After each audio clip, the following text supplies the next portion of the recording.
Hey everybody, it's Chris Guns. Welcome back to Pro Boxing Insider Radio. And in this segment, I'm going to be joined by Jamie Kavanagh, the young man that a lot of boxing people expect to be the next big thing from Ireland. Maybe Jamie could be this generation's Barry McGuigan or Wayne McCullough. But Ireland always seems to have a guy at the top of the game, or close to it. So let's go and see what Ireland's new favorite son, Jamie Kavanagh, got to say after he trains at the Wildcard Gym for his fight coming up tomorrow night on the undercard of Khan and Garcia. And I want to ask him about what it's like for a guy 10-0 like himself, sparring with all-time great fighters like Manny Pacquiao, really good fighters like Khan, and learning from one of the best trainers in the game, Freddie Roach. So let's go ahead and see what Jamie has to say. Jamie Kavanagh, how you doing? Fight night tomorrow. How you feeling? Yeah, I'm feeling good. Ready for tomorrow. Just waiting today. Everything's good, and weight was fine, and just putting all the nutrients back into the body, and just getting ready for fight night. And you're the newest hope of Ireland. Tell me about where you're from, Jamie. I'm from Dublin, Ireland.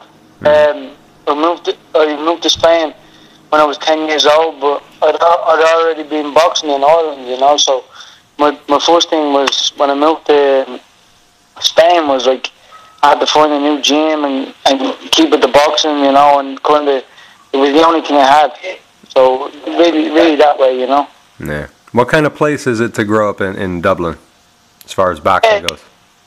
It's a nice place to grow up as a kid in Dublin, but like where I come from in Dublin, like you can easily get it's not a really bad neighborhood, but it's not a good neighborhood, if you know what I mean. So it's like it's good to kind of get out of it too and open your eyes and see the rest of the world like I did. My family in that moved to Spain for business, and really just I didn't have a say. I just had to go with them. At the time, I didn't want to really move because I had my friends, my family, and I thought like the world was ending. But it's probably the best thing I ever done was leave Dublin and leave Ireland, because if I hadn't, maybe I'd be doing some stuff I shouldn't be doing, and also the boxing, I definitely wouldn't be doing the boxing. Yeah.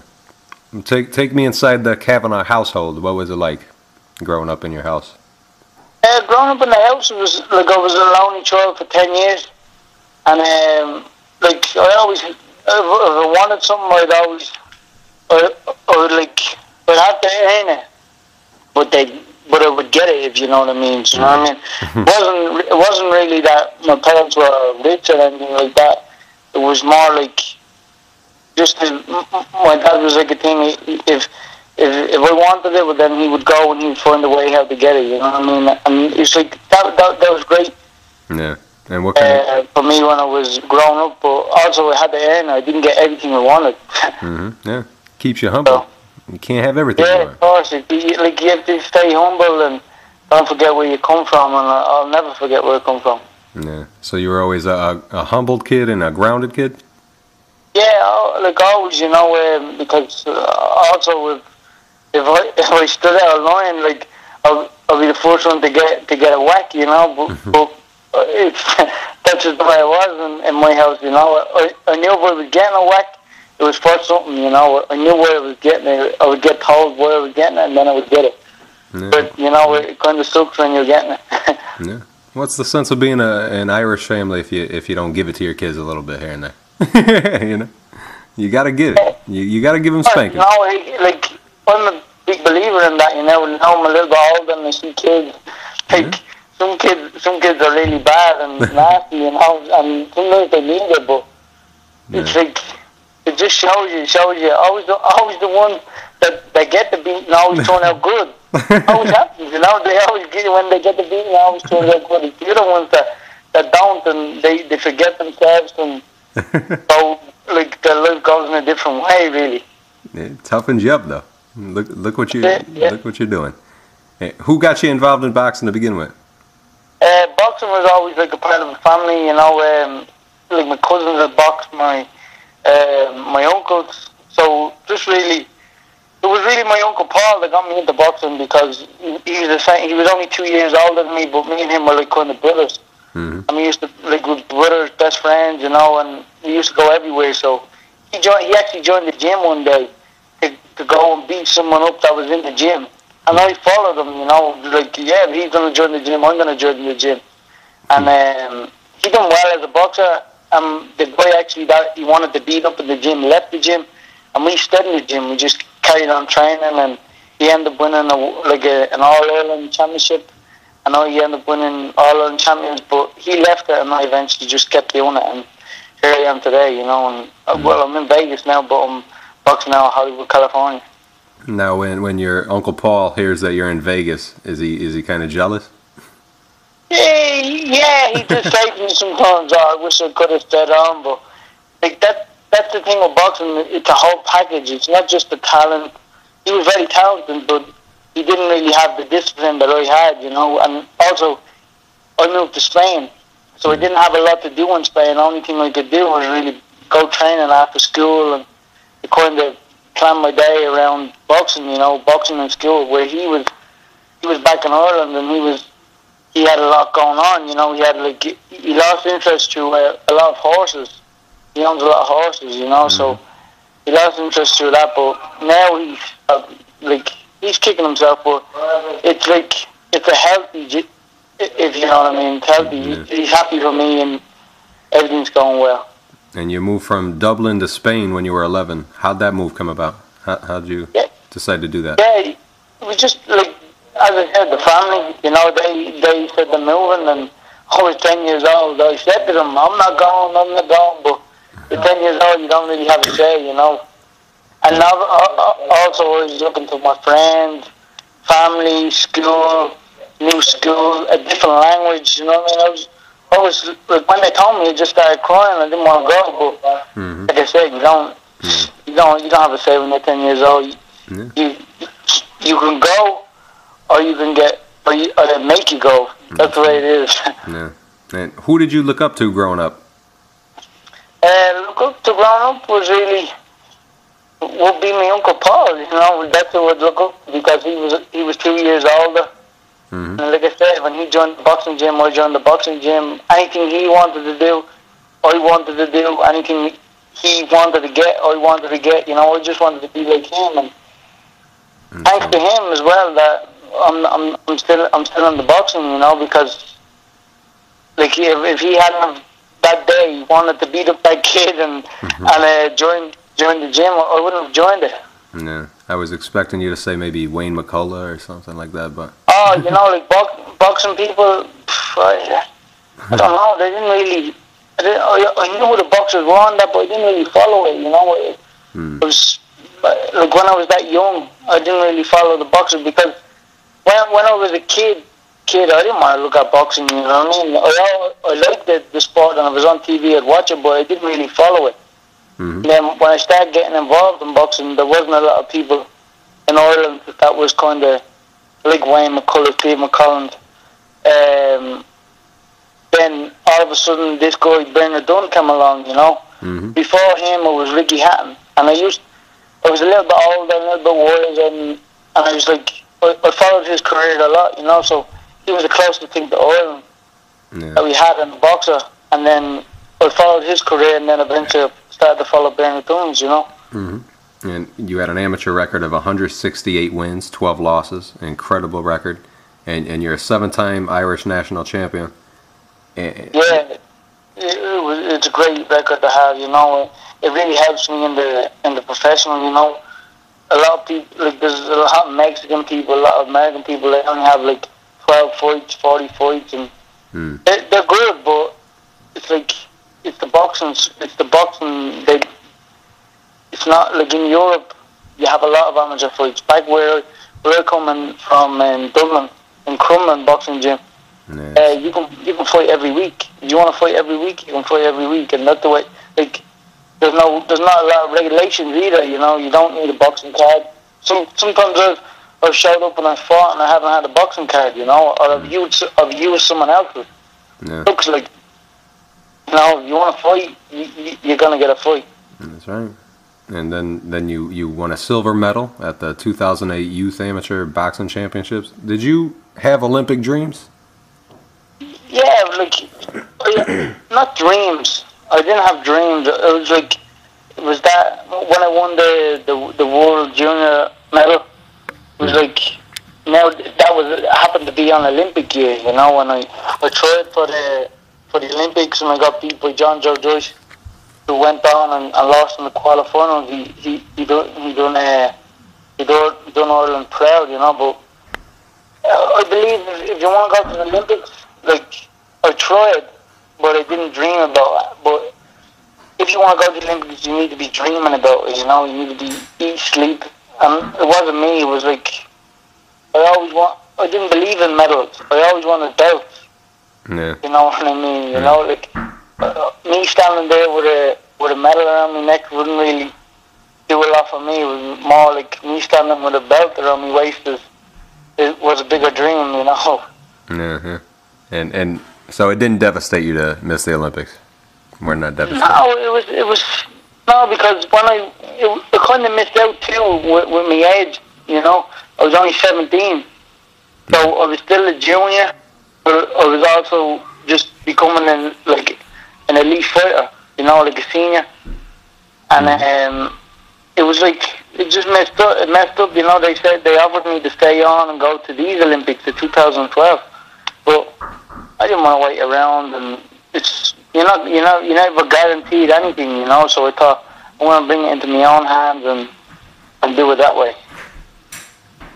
Yeah, and you decide to turn pro in America, so you move again. Did you come from Argentina to LA, or did you go from Ireland to LA?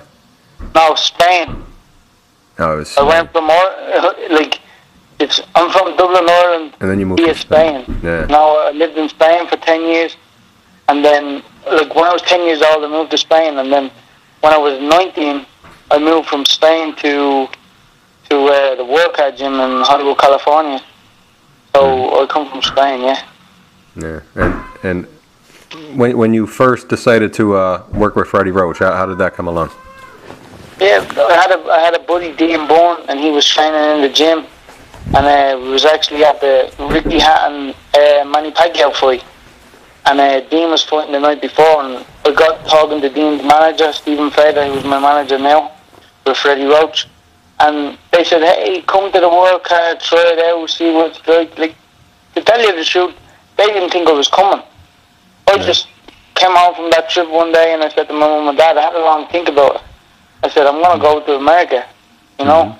And they was like, really? He says, yeah, I'm going to America. I want to become professional. And they were very supportive, but they knew it was hard, you know. It's a lot harder than what I even thought back then, you know. Yeah. But it was something I wanted to do, it was something in my mind, and I knew I had to do it because I didn't want to be one of them people that, you know, I could have done it, I should have done it, but never did. Yeah, more people should do it too. It's about where you go, you know. It's way better and way easier to find great teachers of the sport in LA than it is Ireland. Yeah, well, there was always a chance of me going to England, but I knew boxing, like, the high class of boxing it's not in England. It's in America. You know. Yeah. At the end of the day, if you do good in England, you're eventually gonna have to make that jump to America. Yep. You know, over the Atlantic. But it's one of them things I thought. You know, I either make it in America or I don't make it. So that was it. And I hooked up with Freddie Roach. He wanted to sign me. I stayed for a month and worked out. I sparred with everyone in the gym. I was tested really hard and that, but it worked out for me. And then I went back, sorted out my visa, and then I signed with Golden Boy Promotions, you know, Oscar De La Hoya, which was also another dream come true. You know, he's a legend of the sport. Yeah. How does he approach you, and how does it feel to be approached by Oscar De La Hoya? It feels great, you know, like he's such a big name and such a he's a big figure in professional boxing. And where I speak Spanish, you know, we kind of hit it off because I'll speak to him in English, and then he'll speak to me in English, but then I'll answer him back in Spanish, and sometimes he'll just be scratching his head, you know. Like even the press conference, we had yesterday for the Khan Garcia, they blown me up and I was speaking. I thought, if I speak English, I won't speak Spanish. And they were saying, we want you to speak Spanish, so we just started the press conference off in Spanish. They said, hey, we got Jamie Kavanagh from Dublin, Ireland, up here to talk. Let's bring him up. And, they introduced me. And everybody was waiting for me, Dublin, Ireland, to speak English. Mm. I just started off in Spanish, and people was like laughing. They was like, whoa, that's crazy. A lot of people approaching me after, and it was good. That's going to help with your marketability later. That's great. Well, that's it. When I actually had a fight in Mexico, and then after the fight, I spoke to the crowd in Spanish, and they was going nuts and coming up to me and saying, like, how did you speak Spanish? Like, they approach you more, because they like you in a way. Yeah. And the first time you walked into the Wildcard gym, what did you see? And who did you see? When I first went into the Wildcard boxing gym, it was, to me, like as I said, they didn't think I was going to come, so I went up to the desk and I said, hey, I'm Jamie Kavanagh, I've been speaking to Stephen Fader, this and that, and I've been doing this and I've been doing that, and they was like, hey, here's the form. Like everyone, join the gym, here's the forms, fill it out. They was like, yeah, just another fighter. Mm-hmm. And then I had, that's it, I started sparring for Jose Benavides, a lot of other kids were there trying out too, and all Ray Beltran, a lot of experienced guys, when I was holding my own with them. And then people kind of started to turn their head and say, hey, who's this kid, and then Freddie was actually away because I think Pacquiao was fighting Miguel Cotto, so he was in the Philippines training Pacquiao. And then when I came back, people were saying, hey, this kid, Jamie, check him out, and kind of that way, I was actually sparring with Guillermo Rigondeaux. Mm-hmm. I think he's a super bantamweight champion now. Yeah, best in the world. Like amateur, do you know what I mean? Yeah. Oh, he's also a lot smaller than me, but people in the gym, they couldn't touch him. But where I had a good amateur career, I was kind of on the same note, and I could kind of use my swords and use my reach and all, and get on them, and they were surprised with that. Mm-hmm. Yeah. So you held your own with Rigondeaux. Yeah, I held my own with Rigondeaux. And obviously, when you say it like that, you say, oh, you held your own with Rigondeaux, but the guy, if he doesn't want you to hit him, you're not going to hit him. That's the way it is, you know what I mean? People say, yeah, he's a super bantamweight, Jamie's a lightweight. Of course he's going to hit him because he's so much bigger, but trust me, that guy's, there's something about that guy, he's special. Yeah. What do you think about Nonito not fighting him? He doesn't want to fight him. Yeah, that's a big fight that everyone wants to see, and to tell you the truth, I'm not surprised Nonito doesn't want to fight him because I believe he'll make Nonito look bad, Yeah, me too. Nonito's been fighting all these, he's been fighting this last guy, Mutabla or something like that, from South Africa. He was 6'1". Yeah. He was training in the World Card, and he's come up with all these awkward guys. But I do believe Rigondeaux will be too awkward for him, and he'll just make him look ordinary. That's what he does. Yeah. And you made your pro debut on the undercard of Amir Khan and Victor Ortiz fight, May 2010, and you turned pro at the Mecca, Madison Square Garden. What's that like to be fighting your first fight at the Mecca and the most popular building in sports? Yeah, that's it. When I saw my Golden Boy, I said to him, because that happened to be that date. There's a lot of Irish support in New York too, and I do want to fight on the East Coast a lot more.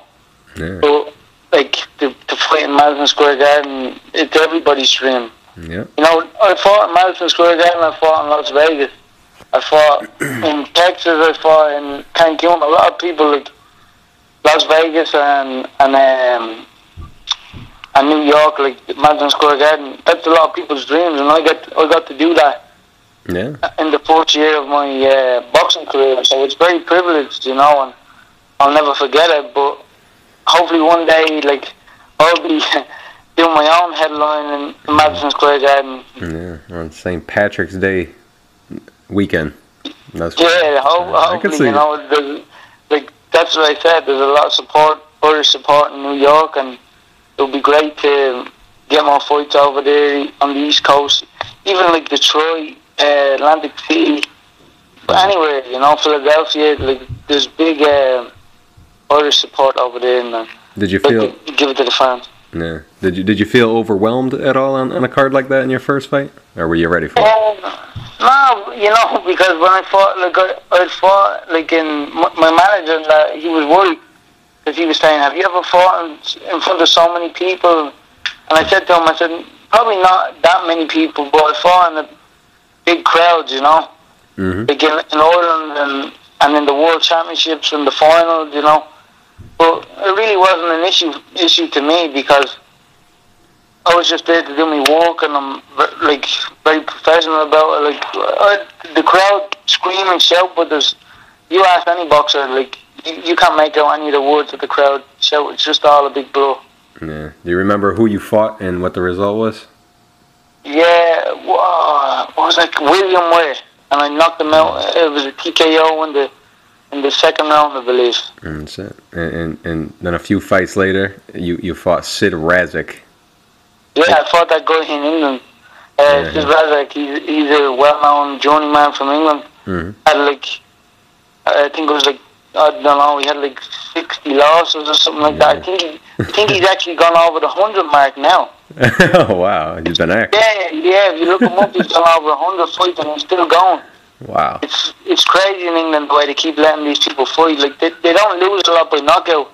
So maybe that's why, you know, there's less people in England, and they the journeyman kind of just survive. But you come to California, you come to like I said, California, Los Angeles, and you fight Mexicans, and they come to win. Yeah. No, even though they got them dodgy records and stuff like that. Oh yeah. 2-7 and 4-4. You think, it's an easy night. It's never an easy night with the Mexicans. No, it's not. That's actually Larry Merchant always says that too. 4-4 in Mexico is different than 4-4 in Missouri or Mississippi. Yeah, there's a big difference, but you don't realize the difference until you actually take the punch or throw the punch and you're in the fight, you know. Yeah, and take me back to the night the only night you didn't get a W in your pro fight. You fought Ramses Hill. Yeah, Ramses Hill. He's a very strong kid. Yeah. Actually, I fractured my hand in the second round, and I still got I'm just looking at the bump now. You know, it's still big. And then the fourth round was a clash of heads. I got a nasty cut on my over my right eye, and you know it was I thought I won the fight on point. You know, I was the better boxer and stuff like that, but I don't know, that night it was like Khan also had his loss, and there was a lot, even people say the commission that night, they didn't really know how to handle a world championship boxing fight. Not that I was fighting in a world championship boxing fight, but the hand wraps, they didn't have a clue what they was doing. I was wrapping my hands and get my hands wrapped, and the guy was like, hold on, wait there, I don't know if you can do that. If you can do this, and he didn't have a clue. He wasn't even looking at the hand wraps, but then he would just suddenly come over and say, hey, what are you doing? So I wrapped my hands, I told you 15 minutes ago. Hold on 1 second. He run out of the room and run back, and it was just kind of a big mess up. I had that feeling, and then I got the draw, so I don't know, but I learned a lot from that draw, and I believe I'll come back stronger. Yeah, it's kind of sad that there's not an official way to wrap hands, or every person that sees it, it's different in boxing. Yeah, it needs. Yeah, but it's like anybody that wraps hands always wraps them different too. So it's a hard one to call, but I'm not just talking about the hand wraps. I'm talking about it's hard to tell you now off the top of my mind, but there was a lot of stuff. All the commission was. I don't know if you would say I'd say they're really old, you know. Obviously, if they're old, they've got a lot of experience, but it didn't really look like they had a lot of experience. It was just like there was old age and a bit deaf and a bit blind. Yeah. And how'd you feel leaving without the win that night? Did it? Yeah, it was very frustrating. You know, as I said, I thought I got the win, but I didn't. I didn't even see the main event. I was in the hospital getting stitches. Yeah. I got 14 stitches out my eye. Over my eye, you know, it was a nasty deep cut, 7 on the inside and 7 on the outside. But like leaving the hospital, then I felt okay. I was just like, I'm gonna come back stronger and do it that way, you know. Yeah. Was the cut even fully healed for your next fight? You fought Cesar Cisneros on the undercard of Danny Garcia. Yeah, no, it was, you know, because they stitched it really good and I got some treatment when I went back to Spain and stuff like that. But yeah, it was like, it was pretty bad. It was a pretty bad cut. Like I needed a lot of time and a lot of recovery. Yeah. And what do you remember about your last fight with Cisneros? That's on the undercard of Danny Garcia and another legend, Eric Morales.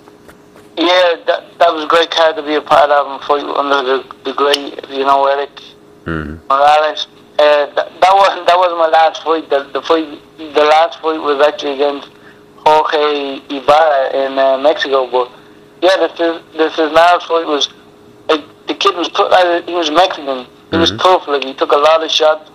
I put him down in the first round, and he didn't try to run away or survive. He was there to win and take my first L.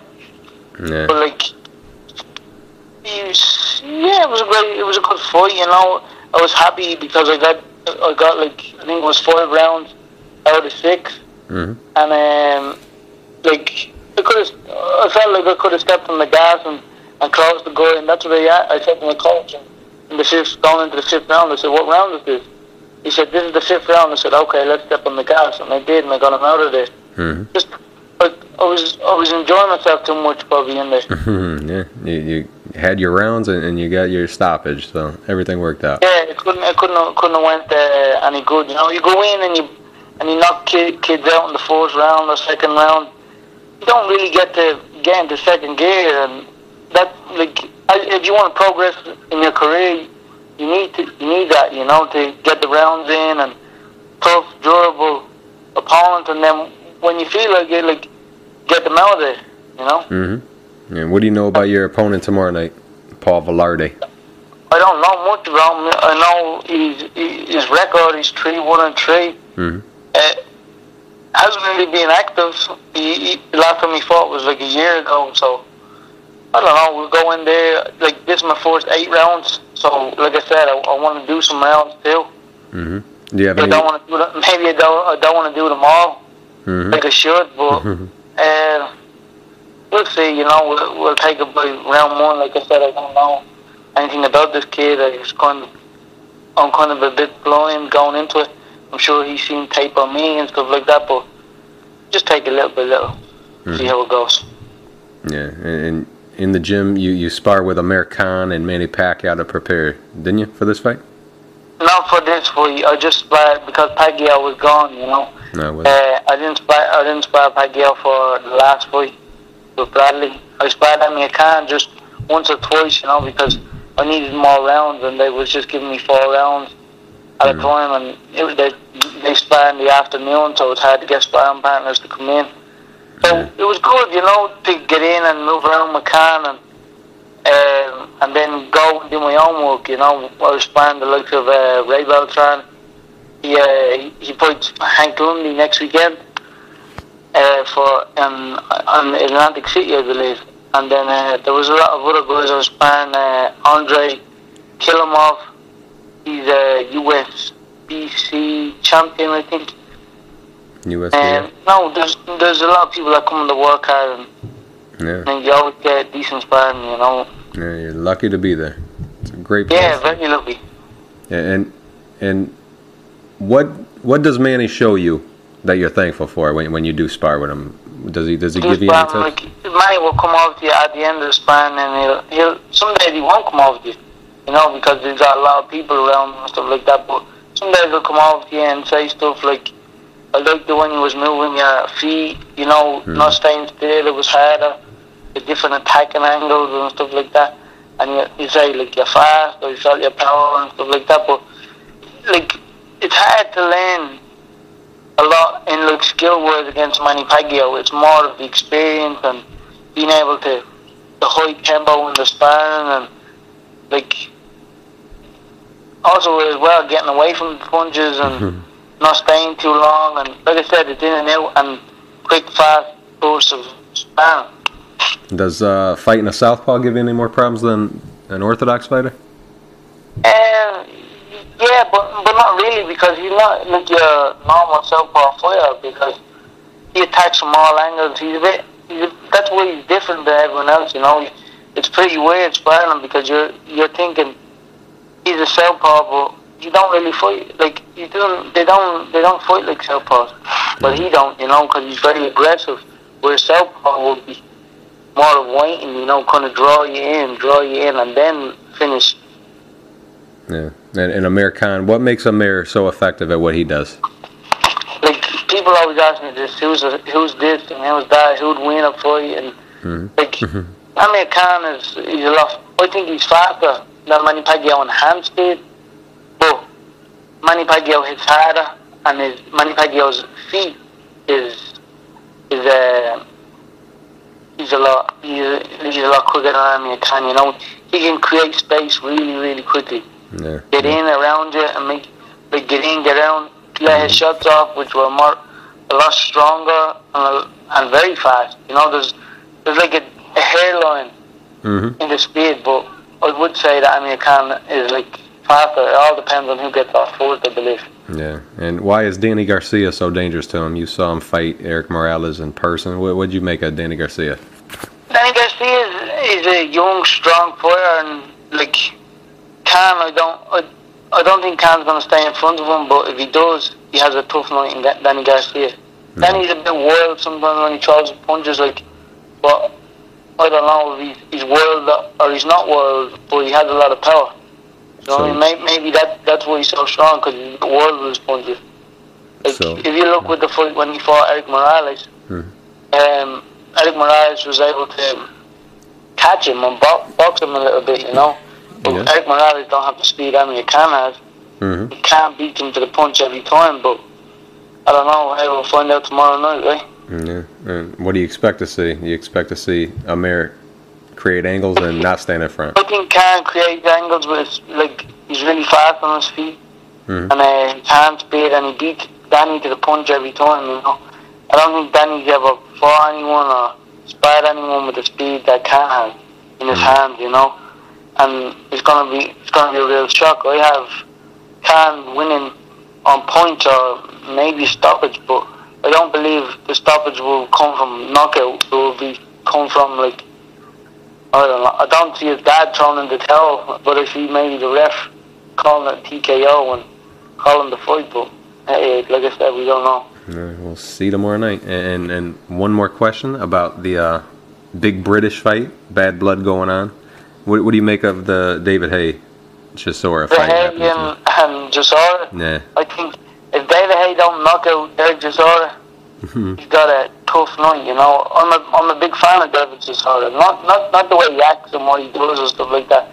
In the boxing wise, you know, you can't forget the guy is a great boxer. Like, he's more of an old type of style, you know, like a Joe Frazier type. He'll walk you down, he'll take punches and shoulder roll and come back.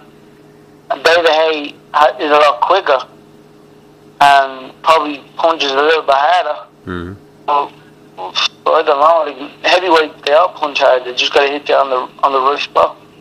So I have David Haye winning on stoppage. Or I think maybe David just saw it on points. Yeah, sounds good to me. Thank you, Jamie Kavanagh, and good luck tomorrow night. Appreciate talking to you. Thank you. Thanks, Woody. Take it easy.